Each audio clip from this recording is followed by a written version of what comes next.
Jadi untuk drama terbaru dia, Hongrang ni, memang aku tak sabar gila lah nak layan. Dan akhirnya aku dah senapaskan dia. Jadi sikit lah kita sembang cerita dia pasal apa, untuk yang belum tengok lagi lah kan. Jadi cerita dia mengisahkan lah pasal ada seorang lelaki ni lah. Dia merupakan anak kepada pewaris satu merchant lah, pedagang yang sangat terkenal dekat Joseon ni. Tapi satu hari budak kecil telah hilang selama 12 tahun. Akhirnya tiba-tiba muncul seseorang yang mengaku dia adalah si Hongrang ni. Okey, jadi semua orang macam ya tak ya je lah kau ni kan, sebab yelah tiba-tiba dia tu memang sangat tiba-tiba lah.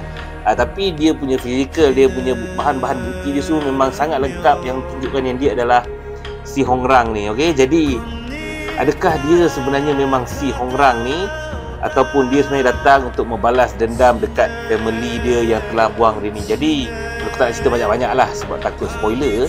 Tapi aku punya review ni pun akan jadi spoiler lah kot. Okay, jadi aku rasa untuk aku punya post kali ni aku akan sembang benda-benda spoiler. Spoiler dah agak berat-berat jugalah. Jadi aku harap kalau yang belum tengok lagi drama ni, korang lihat-lihat dulu, tengok dulu, ataupun kalau korang tak kisah, aku okey je lah. Pertama sekali dia punya sinematografi untuk K-drama Seguk Joseon memang sangat wow gila lah aku boleh cakap. Episod 1 je dah terus tangkap kau. Dia dah belanja kau lah beberapa scene-scene, dia punya shot angle kamera yang sangat-sangat cantik dengan dia punya view yang aku rasa macam tengok movie lah dia punya ni. Lepas tu aku sangat suka dia punya music score dia lah. Aku sangat terkejut dia punya music dah macam ala-ala Hindustan. Bila dia first sampai dekat tempat tu dah macam kau tengok Kabir Khushi, Kabir Gem punya tu helikopter tu lah.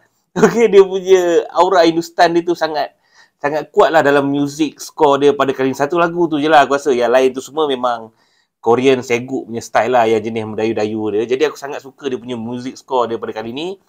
Memang sangat best, sangat kena dengan situasi dia. Okey, jadi untuk cerita ni sebenarnya kita dah memang tahulah kalau cerita Seguk ni 90% selalunya akan ada sad ending lah. Kalau ada good ending ataupun ending yang happy ending tu, selalunya cerita tu tak berapa kick lah aku cakap kan. Untuk cerita kali ni, drama ni memang dia bagi satu sad ending. Aku dah agak dah. Lepas tu aku pun dah terbaca spoiler. Jadi aku memang tak kisah lah pun. Tapi aku boleh untuk stick, aku boleh untuk layan setiap episod dia, sebab benda yang paling penting daripada kita tahu dia sedih ke tak sedih ending dia adalah aku nak tahu siapa sebenarnya si Hongrang ni. Lepas tu siapa sebenarnya si Jang Uk yang datang dekat ni, yang menyamar jadi si Hongrang ni, siapa dia ni sebenarnya.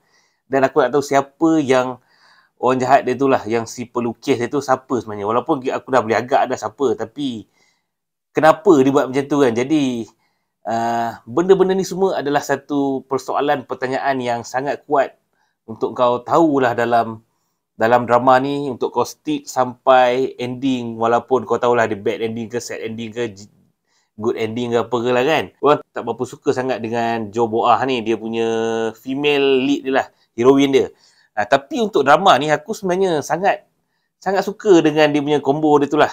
Sebab kalau cerita drama romance ni, kau kena ada benda yang paling penting, aku selalu cakap lah kan, dia kena ada chemistry. Jadi aku rasa dia ada chemistry tu, dia ada. Lepas tu dia punya lakonan dia pun aku sangat suka. Kau dapat sentuhan emosi tu, terutama yang masa bila dia reveal Hongrang yang sebenar yang dah mati tu. Weh, itu memang sedih gila. Lagi sedih daripada si Jauk tu mati kan. Sebab Jauk tu kau dah tahu dah dia sakit apa semua kan. Tapi bila dia reveal si Hongrang tu, sedih gila. Jadi kalau korang yang nak tengok drama ni, korang boleh layan dekat official dia dekat Netflix. Dia Hongrang.